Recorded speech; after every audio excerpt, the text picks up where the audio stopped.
Oke, adik-adik, kita akan masuk di sesi terakhir, yaitu membahas tentang SKA, sindrom koroner akut. Itu satu kondisi gangguan yang terjadi di arteri koronaria. Ini gambar merah ini adalah aorta, dia memompa darah dari ventrikel kiri. Percabangan pertama adalah arteri koronaria yang bertugas memperdarahi atau mengirim nutrisi dan oksigen ke dalam miokard.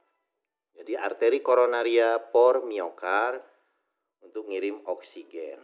Apalagi jantung kerjanya terus menerus, dia butuh energi, maka metabolisme miokard harus bagus.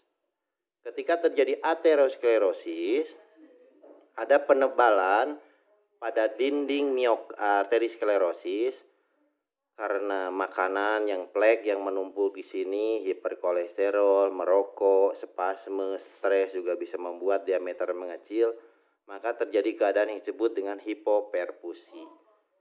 Hipo rendah, perfusi aliran. Akhirnya maksudnya jaringan miokard ini akan mendapatkan aliran darah yang rendah dan menimbulkan gejala iskemia, yaitu kondisi ketika aliran darah di jaringan itu rendah. Jadi ketika darah yang datang sedikit disebut rendah, sehingga oksigennya juga rendah di dalam aliran darah, maka disebut hipoksemia. Istilah lainnya adalah hipoksia, oksigennya hipo rendah, atau anoksia, oksigennya tidak ada. Kalau sampai terjadi anoksia, maka terjadilah infark, terjadi kerusakan jaringan yang permanen, tidak mungkin pulih lagi.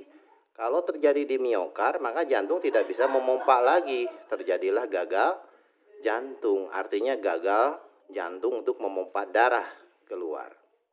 Ya, otot jantung yang kekurangan oksigen, ketika timbul gejala iksemia baru menurun, itu terjadi keluhan nyeri dada, sangat nyeri, disebut angina pectoris. Terjadi juga gangguan irama jantung, gambarannya kira-kira seperti ini, ventricle fibrilasi.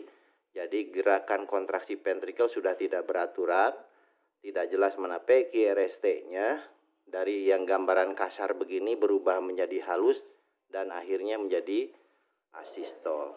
Itu yang akhirnya bisa menjelaskan kenapa SKA ini atau penyakit jantung koroner di masyarakat lebih terkenalnya bisa menimbulkan kematian.